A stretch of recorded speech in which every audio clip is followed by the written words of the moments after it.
आज तक रेडियो सुनता है सारा जहां।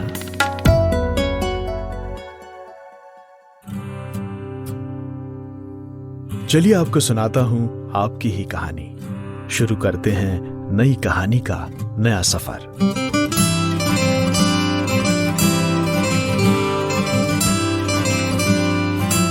स्टोरी बॉक्स विद जमशेद कमर सिद्दीकी।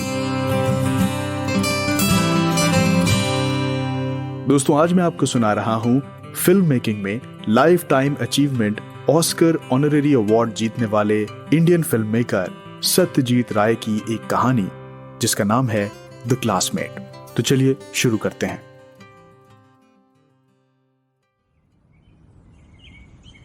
अभी सुबह के 9:15 बजे हैं। मोहित सरकार ने गले में टाई का फंदा डाला ही था कि उसकी पत्नी अरुणा कमरे में आई और बोली, तुम्हारा फोन आया। अभी कौन फोन कर सकता है भला? मोहित का ठीक 9:30 बजे दफ्तर जाने का नियम रहा है। अब घर से दफ्तर को निकलते ही वक्त किसी का फोन आने पर मोहित की त्योरियां थोड़ी चढ़ गई थीं। पत्नी ने कहा, वो कह रहा है कभी तुम्हारे साथ स्कूल में पढ़ता था। स्कूल में? अच्छा, क्या नाम बताया? उसने कहा कि जय नाम बताने पर आप समझ जाएंगे। मोहित सरकार ने कोई 30 साल पहले स्कूल छोड़ा था। उसकी क्लास में 40 लड़के रहे होंगे।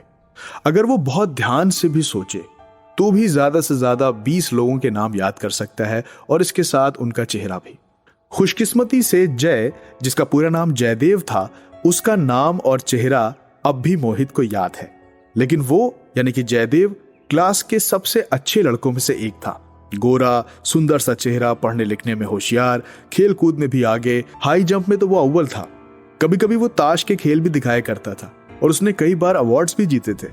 स्कूल से निकलने के बाद मोहित ने उसके बारे में कभी कोई खबर ही नहीं ली थी। लेकिन आज इतने सालों के बाद, दोस्ती के बावजूद और कभी अपने क्लासमेट रहे इस आदमी के बारे में कोई खास लगाव महसूस नहीं कर पा रहा था। खैर, मोहित फोन के पास पहुंचा और उसने रिसीवर कान से लगाया। हेलो हेलो, मोहित, मुझे पहचान रहे हो भाई? मैं वही तुम्हारा जयदेव बोस। बालीगंज स्कूल में था ना तुम्हारा क्लासमेट। भाई, अब आवाज से तो पहचान नहीं आ रहा है। हाँ, तुम्हारा चेहरा जरूर याद है। तो क्या बात है? तुम तो बड़े अफसर हो गए हो भाई। मेरा नाम तुमको अब तक याद है, यही बहुत है। अरे ये सब छोड़ो, बताओ बात क्या है? बस यूं ही थोड़ी जरूरत थी। एक बार मिलना चाहता हूं तुमसे। कब?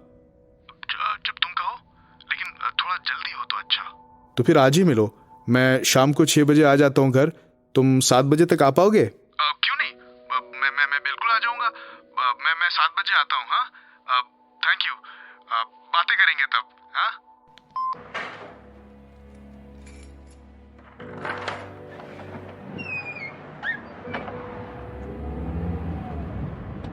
अभी हाल ही में खरीदी गई आसमानी रंग की कार में दफ्तर जाते हुए मोहित सरकार ने स्कूल में घटी कुछ घटनाओं को याद करने की कोशिश की। हेडमास्टर गिरीन्द्र सुर की पैनी नजर और बहुत ही सख्त स्वभाव के बावजूद स्कूली दिन भी सचमुच कैसी कैसी खुशियों से भरे हुए दिन थे। मोहित खुद भी एक अच्छा स्टूडेंट था। शंकर, मोहित और जयदेव, इन तीनों में बहुत ही कंपटीशन चलता रहता था। पहले, दूसरे और तीसरे नंबर पर इन्हीं तीनों का बारी बारी कब्जा रहता था। छठी से लेकर मोहित सरकार और जयदेव बोस एक साथ ही पढ़ते रहते थे। कई बार एक ही बेंच पर बैठकर वो पढ़ाई भी करते थे। फुटबॉल में भी दोनों में बराबरी का टैलेंट था। मोहित राइट इन खिलाड़ी था और जयदेव राइट आउट। तब मोहित को लगता था कि ये दोस्ती आज की नहीं, कई जमानों की है। लेकिन स्कूल छोड़ने के बाद दोनों के रास्ते अलग अलग हो गए।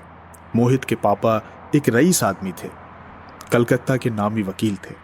स्कूल की पढ़ाई खत्म करने के बाद मोहित का दाखिला एक अच्छे से कॉलेज में हो गया और यहाँ की पढ़ाई खत्म होने के बाद करीब 2 साल के बाद ही उसका अपॉइंटमेंट एक कारोबारी कंपनी में हो गया, एक अफसर के तौर पर। जयदेव तब किसी दूसरे शहर में किसी दूसरे कॉलेज में भर्ती हो गया था। दरअसल उसके पिताजी की नौकरी ऐसी थी जिसमें बार बार ट्रांसफर होते थे। सबसे हैरानी की बात यह थी कि कॉलेज में जाने के बाद भी मोहित ने जयदेव की कमी को कभी महसूस नहीं किया। उसकी जगह कॉलेज के दूसरे दोस्तों ने ले ली। बाद में यह दोस्त भी बदल गया। जब कॉलेज की जिंदगी पूरी हो गई तो मोहित नौकरी वाली जिंदगी में आगे बढ़ गया। आज मोहित अपनी दफ्तरी दुनिया में 4 बड़े अफसरों में से एक है और सबसे अच्छे दोस्तों में उसका एक ही सहकर्मी है। स्कूल के साथियों में एक प्रज्ञान सेन गुप्ता है, लेकिन स्कूल की यादों में प्रज्ञान की कोई जगह नहीं है। लेकिन जयदेव, जिसका फोन आया था अभी, जिसके साथ पिछले 30 सालों से एक मुलाकात तक नहीं हुई है, उसकी यादों ने अपनी काफी जगह बना रखी है। मोहित ने उन पुरानी बातों को याद करते हुए इस बात को सच्चाई से बहुत ही गहराई से महसूस किया। मोहित का दफ्तर सेंट्रल एवेन्यू में है। चौरंगी और सुरेंद्र बनर्जी रोड के मोड़ पर पहुंचते ही गाड़ियों की भीड़, बसों के हॉर्न और धुएं से मोहित सरकार की यादों की दुनिया ढह गई और वो अपने सामने खड़ी दुनिया के सामने था। अपनी कलाई घड़ी पर नजर दौड़ाते हुए वो समझ गया था कि वो आज 30 मिनट देर से दफ्तर पहुंच रहा है। दफ्तर का काम निपटाकर मोहित जब ली रोड पर अपने घर पहुंचा तो बालीगंज गवर्नमेंट स्कूल के बारे में उसके मन में रत्ती भर भी याद नहीं बची थी। यहां तक कि सुबह टेलीफोन पर हुई बातों के बारे में भी वो भूल चुका था। उसे इस बात की याद तब आई जब उसका नौकर विपिन ड्राइंग रूम में आया और उसने उसके हाथों में एक पुर्जा थमाया। ये किसी टेक्स्ट बुक से फाड़ा हुआ एक पन्ना था, मोड़ा हुआ।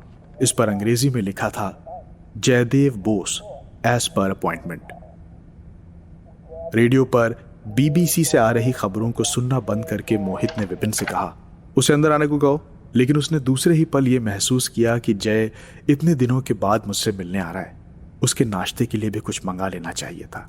दफ्तर से लौटते हुए पार्क स्ट्रीट पर वो बहुत आराम से केक या पेस्ट्री वगैरह कुछ ला सकता था, लेकिन उसे जय के आने के बारे में याद ही नहीं रहा था। पता नहीं उसकी पत्नी ने इसके बारे में कोई इंतजाम किया भी है या नहीं। वो बाहरी कमरे में पहुंचा। पहचान रहे हो? जैसे ही मोहित ड्राइंग रूम में पहुंचा तो एक आवाज उठी। आवाज जिस तरफ से आई थी मोहित ने उस तरफ देखा तो उसकी जहनियत कुछ ऐसी हो गई कि बैठक वाले कमरे की सीढ़ी पार करने के बाद भी उसने नीचे की तरफ एक और कदम और बढ़ा दिया, जबकि वहां कोई सीढ़ी नहीं थी। कमरे की चौखट पार करने के बाद जो साहब अंदर दाखिल हुए, उन्होंने एक ढीली ढीली सूती पतलून पहन रखी थी। इसके ऊपर एक घटिया छापे वाली सूती कमीज, दोनों पर कभी इस्त्री की गई हो ऐसा लगता नहीं था। कमीज के कॉलर से जो सूरत झांक रही थी, उसे देखकर मोहित अपने याद में बसे जयदेव से उसका कोई तालमेल नहीं बैठा पा रहा था। आने वाले का चेहरा सूखा था, गाल पिचके, आंखें धसी हुई और जिस्म का रंग धूप में तप तप कर काला पड़ गया था। इस चेहरे पर 3-4 दिनों की कच्ची पक्की मूछें भी उगी हुई थी। माथे के ऊपर एक मस्सा और कनपटियों पर बेतरतीब ढंग से फैले ढेर सारे पके हुए बाल थे। उस आदमी ने जब यह पूछा था कि पहचान रहे हो, तो यह सवाल एक झूठी हंसी के साथ पूछा था। उसकी दांतों की कतार भी मोहित को दिख पड़ी। पान खा खा कर सड़ गए थे। ऐसे दांतों के साथ हंसने वाले को सबसे पहले अपना मुंह हथेली से ढक लेना चाहिए। काफी बदल गया हो ना? बैठो। मोहित अब तक खड़ा था। सामने वाले सोफे पर उसके बैठ जाने के बाद मोहित भी अपनी जगह पर बैठ गया।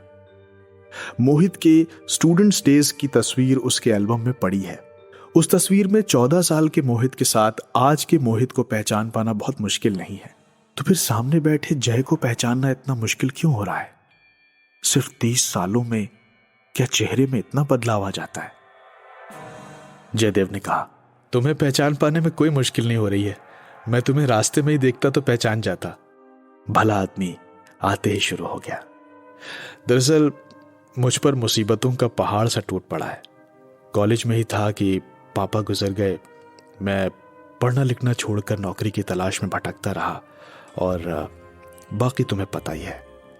अच्छी किस्मत और सिफारिश ना हो तो आज के ज़माने में हम जैसे लोगों के लिए चाय पियोगे? चाय? हाँ चाय, लेकिन कोई तकल्लुफ? विपिन चाय ले आना। इतना कहते ही मोहित को यह राहत मिली कि केक या मिठाई नहीं भी है तो कोई खास बात नहीं, इसके लिए तो बिस्कुट ही काफी होगा। वो आदमी जो अपना नाम जयदेव बता रहा था, उसने कहा, आज दिन भर न जाने कितनी पुरानी बातें याद कर रहा था मैं। तुम्हें क्या बताऊं। मोहित का भी कुछ समय ऐसे ही बीता है। उसने भी पुराने दिनों को खूब याद किया है। लेकिन उसने ऐसा कुछ नहीं कहा। एलसीएम और जीसीएम की बातें याद हैं? जयदेव ने कहा। मोहित को इस बारे में पता तो नहीं था, लेकिन इस रेफरेंस के साथ उसे याद आ गया कि एलसीएम यानी कि PT sir master Lal Chand Mukherjee और जीसीएम यानी कि मैथ्स के टीचर गोपेंद्र चंद्र मित्र। मोहित ने हाँ में सर हिलाया। सच तो यह है कि अब तक मोहित को इस बात का शक था कि यह आदमी वाकई जयदेव ही है या फिर कोई और, लेकिन अब इस रेफरेंस के बाद अपने होठों के कोने पर एक मीठी मुस्कान चिपकाकर मोहित ने यह जता दिया कि उसे अच्छी तरह याद है। पर वो हैरान था, ये सब तो सच्ची बातें हैं। अब भी अगर ये जयदेव ना हो। स्कूली जिंदगी के वो 5 साल मेरी जिंदगी के सबसे अच्छे साल थे। आने वाले शख्स ने जो अपना नाम जयदेव बता रहा था, उसने कहा और फिर अफसोस जताया, वैसे दिन अब दोबारा कभी नहीं आएंगे भाई। लेकिन तुम तो लगभग मेरी ही उम्र के हो। मोहित इस बात को कहे बिना रह नहीं पाया। मैं तुमसे कोई 3-4 महीने छोटा ही हूं, तो फिर तुम्हारी यह हालत कैसे हुई? तुम तो गंजे हो गए। वो बोला, परेशानी और तनाव के सिवा और क्या वजह होगी, आने वाले ने बताया। हालांकि गंजापन तो हमारे परिवार में पहले से ही रहा है। मेरे पापा और मेरे दादा दोनों ही गंजे हो गए थे सिर्फ 35 साल की उम्र में। मेरे गाल धंस गए हैं अब हाड़ तोड़ मेहनत की वजह से, और ढंग का खाना भी कहाँ नसीब होता है। और तुम लोगों की तरह मेज कुर्सी पर बैठकर हम लोग तो काम करते नहीं हैं। पिछले 7 साल से एक कारखाने में काम कर रहा हूँ। इसके बाद मेडिकल सेल्समैन के नाते इधर उधर की भाग दौड़, बीमे की दलाली, इसकी दलाली उसकी दलाली, किसी एक काम में ठीक से जुटे रहना अपना नसीब कहाँ है। अपने ही जाल में फंसी मकड़ी की तरह इधर उधर घूमता रहता हूँ। कहते हैं ना, देह धरे का दंड। देखना है ये देह भी कहाँ तक साथ देती है। तुम तो मेरी हालत देख ही रहे हो। इतने में विपिन चाय ले आया, चाय के साथ सौंदेश और समोसा भी। गनीमत है पत्नी ने इस बात का ख्याल रखा था, लेकिन वो सोच रहा था कि मेरे क्लासमेट की ऐसी हालत देखकर वो पता नहीं क्या सोच रही होगी। आने वाले ने कहा, तुम नहीं लोगे? मोहित ने सर हिलाकर कहा, नहीं, अभी अभी पी है मैंने। संदेश तो ले लो। नहीं, तुम शुरू तो करो। उस भले आदमी ने समोसा उठाकर मुंह में रखा और इसका एक टुकड़ा चबाते चबाते बोला, बेटे का इम्तिहान सर पर है और मेरी परेशानी यह है मोहित भाई कि मैं उसके लिए फीस के रुपए कहां से जुटाऊं। कुछ समझ में नहीं आ रहा है। अब आगे कुछ कहने की जरूरत नहीं थी। मोहित समझ गया। इसके आने के पहले ही उसे समझ लेना चाहिए था कि माजरा क्या है। उसे कुछ पैसे चाहिए थे, पर आखिर ये कितने रकम की मदद मांगेगा? अगर 20-25 रुपए दे देने पर भी पिंड छूट सके तो वो अपनी खुशकिस्मती होगी, और अगर ये मदद नहीं दी गई तो ये बला टल पाएगी ऐसा तो लगता नहीं है। पता है, मेरा बेटा बहुत होशियार है। अगर उसे अभी ये मदद नहीं मिली तो उसकी पढ़ाई बीच में रुक जाएगी। मैं जब इसके बारे में सोचता हूं तो मेरी रातों की नींद हराम हो जाती है। प्लेट से दूसरा समोसा उड़ चुका था। मोहित ने मौका पाकर स्कूल के वक्त की तस्वीर में उस जयदेव के चेहरे को इस आने वाले के चेहरे से मिलाकर देखा, और अब इसे पूरा यकीन हो गया था कि वो बच्चा इस अधेड़ आदमी से कहीं कोई मेल नहीं खा रहा, यानी कि ये कोई और था। इसीलिए तो कह रहा था कि चाय की चुस्की भरते हुए आने वाले ने कहा, अगर तुम 100-150 रुपए अपने इस पुराने दोस्त को दे सको तो वेरी सॉरी। क्या? मोहित ने मन ही मन ये सोच रखा था कि अगर बात रुपए पैसे पर आई तो वो बिल्कुल ना कर देगा, लेकिन अब जाकर उसे लगा कि इतनी रुखाई से मना करने की जरूरत नहीं थी। इसलिए अपनी गलती की मरम्मत करते उसने बहुत नरमी से कहा, सॉरी भाई, अभी मेरे पास कैश रुपए नहीं है। मैं कल आ सकता हूँ। मैं कलकत्ता के बाहर रहूंगा, 3 दिनों के बाद लौटूंगा। तुम संडे को आ जाओ। संडे को आने वाला थोड़ी देर तक चुप रहा। मोहित ने मन ही मन कुछ ठान लिया था। ये वही जयदेव है, इस बात का तो कोई सबूत नहीं है। कलकत्ता के लोग एक दूसरे को ठगने के 1000 तरीके जान गए हैं। किसी के पास से 30 साल पहले के बालीगंज स्कूल की कुछ घटनाओं के बारे में पूछ लिया होगा। ये कोई मुश्किल काम तो नहीं है। अच्छा, तो मैं संडे को कितने बजे आ जाऊं? संडे को सुबह सुबह आ जाओ। शुक्रवार को ईद की छुट्टी है। मोहित ने पहले ही तय कर रखा है कि वो अपनी पत्नी के साथ बरुईपुर के एक दोस्त के यहां उनके बागान बाड़ी जाकर अपना वीकेंड बनाएगा। वहां 2-3 दिन तक रुककर संडे की रात को ही लौटेगा। इसलिए जब यह आदमी संडे की सुबह घर पर आएगा तो मुझसे मिल तो नहीं पाएगा। इस बहाने की जरूरत ही नहीं पड़ती अगर मोहित ने 2 टूक शब्द में उसे ना कह दिया होता। लेकिन ऐसे भी लोग होते हैं जो एकदम से ना नहीं कह पाते। मोहित ऐसे ही नेचर का आदमी है। संडे को उससे मुलाकात ना होने के बावजूद वो कोई दूसरा तरीका ढूंढ निकाले तो मोहित उससे भी बचने की कोशिश करेगा। शायद इसके बाद वो खुद नहीं आएगा और इस परेशानी का खात्मा हो जाएगा। आने वाले ने आखिरी बार चाय की चुस्की ली और कप को नीचे रखा। कमरे में एक और सज्जन आ गए। ये मोहित के बहुत ही खास दोस्त थे। इनका नाम था वाणीकांत सेन।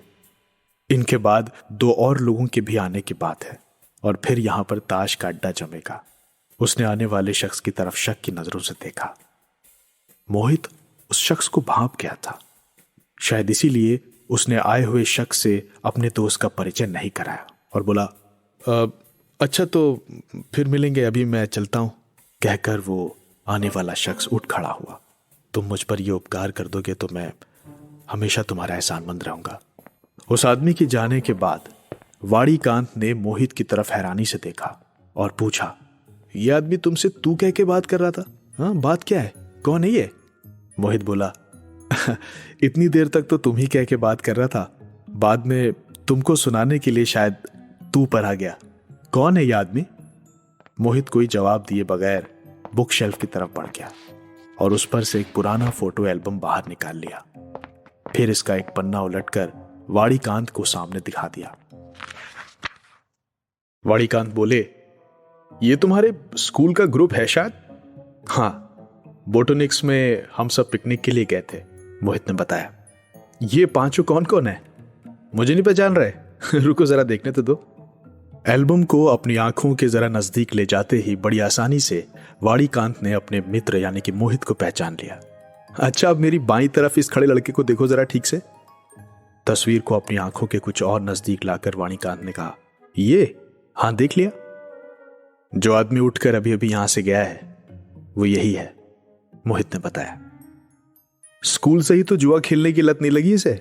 एल्बम को तेजी से बंद कर उसे सोफे पर फेंकते हुए वाणीकांत ने कहा, मैंने इस आदमी को कम से कम 30-32 बार रेस के मैदान में देखा है। तुम ठीक कह रहे हो। और इसके बाद उस आदमी के साथ क्या क्या बातें हुई थी इस बारे में वाणीकांत को बताया। अरे थाने में खबर कर दो, वाणीकांत ने उसे सलाह दी। कलकत्ता तो अब ऐसे ही चोरों, लुटेरों और उचक्कों का डिपो हो गया है। इस तस्वीर वाले लड़के का ऐसा पक्का जुआड़ी बन जाना मुमकिन ही नहीं है, ये नामुमकिन है। मोहित धीरे से मुस्कुराया और बोला, संडे को जब मैं उसे अपने घर पर ही नहीं मिलूंगा ना, तब उसे पता चलेगा। मुझे लगता है कि इसके बाद यह आदमी इस तरह की हरकतों से बाज आ जाएगा। अपने बारुईपुर वाले दोस्त के यहाँ पोखर की मछली, पोल्ट्री के ताजा अंडे और पेड़ों में लगे आम, अमरूद, जामुन डाब और सीने से तकिया लगाकर ताश खेलने के बाद, तन मन की सारी थकान और जगड़न दूर करने के बाद मोहित सरकार संडे की रात को 11 बजे अपने घर लौटा। तो अपने नौकर विपिन से उसे खबर मिली कि उसी दिन शाम को जो सज्जन आए थे वो आज सुबह भी घर आए थे। अच्छा, कुछ कहकर गए हैं क्या? नहीं, कुछ कहा तो नहीं, विपिन ने बताया। हाँ, चलो जान छूटी। एक छोटी सी कोशिश से बड़ी बला टल गई। अब वो नहीं आएगा, पिंड छूट गया हमारा तो। लेकिन नहीं, आफत रात भर के लिए ही टली थी। दूसरे दिन सुबह यही कोई 8 बजे मोहित जब अपनी बैठक में अखबार पढ़ रहा था तो विपिन ने उसके सामने एक और तहाया हुआ पुर्जा लाकर रख दिया, एक कागज की चिट। मोहित ने उसे खोलकर देखा। वो 3 लाइनों वाली चिट्ठी थी। लिखा था, भाई मोहित, मेरे दाएं पैर में मोच आ गई है, इसलिए बेटे को भेज रहा हूं। मदद के तौर पर जो भी थोड़ा बहुत बन सके इसके हाथ में दे देना। बहुत कृपा होगी। ना उम्मीद नहीं करोगे, इसी उम्मीद के साथ तुम्हारा जय। मोहित समझ गया कि अब कोई चारा नहीं है, जो भी हो थोड़ा बहुत देकर जान छुड़ानी है। यह तय करके उसने नौकर को बुलाया और कहा, ठीक है, छोकरे को बुलाओ। थोड़ी देर बाद ही एक 13-14 साल का लड़का दरवाजे से अंदर दाखिल हुआ। मोहित के पास आकर उसे नमस्ते किया और फिर कुछ कदम पीछे हटकर चुपचाप सा खड़ा हो गया। मोहित ने उसकी तरफ देखा और फिर वो देखता ही रह गया। इसके बाद उसके मुंह से निकला, बैठ जाओ। लड़का थोड़ी देर तक किसी उधेड़ बुन में पड़ा रहा, फिर सोफे के एक किनारे अपने दोनों हाथों को गोद में रखकर बैठ गया।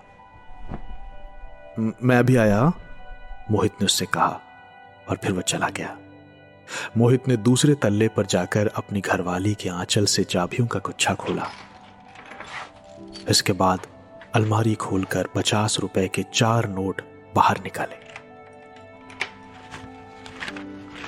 इन्हें एक लिफाफे में भरा और अलमारी बंद करके नीचे बैठक खाने में वापस आ गया। क्या नाम है तुम्हारा? जी संजय कुमार बोस। लो ये इसमें रुपए हैं, संभाल के ले जाना। हाँ, लड़के ने सर हिलाकर हामी भरी। कहाँ रखोगे? इधर ऊपर वाली जेब में। ट्राम से जाओगे कि बस से? जी पैदल जाऊंगा। पैदल? कहाँ है तुम्हारा घर? मिर्जापुर स्ट्रीट में। अच्छा, इतनी दूर पैदल जाओगे? पापा ने पैदल ही आने के लिए कहा है। अच्छा, एक काम करो, तुम 1 घंटा यहीं बैठो। हाँ, नाश्ता कर लो, यहाँ बहुत सारी किताबें हैं, इन्हें भी देखो। मैं 9 बजे दफ्तर निकलूंगा। मुझे दफ्तर छोड़ने के बाद मेरी गाड़ी तुम्हें तुम्हारे घर छोड़ देगी। हाँ, तुम ड्राइवर को अपना रास्ता बता दोगे ना? मोहित ने पूछा। लड़के ने सर हिलाकर कहा, जी। मोहित ने अपने नौकर विपिन को बुलाया और इस लड़के यानी कि संजय बोस के लिए चाय वगैरह का इंतजाम करने के लिए कहा। फिर वो दफ्तर के लिए तैयार होने के लिए अपने कमरे में चला आया। आज वो अपने आप को बहुत हल्का महसूस कर रहा था और साथ ही बहुत ही खुश। जय को देखकर पहचान न पाने के बावजूद उसके बेटे संजय में उसने अपना 30 साल पुराना सहपाठी पा लिया था।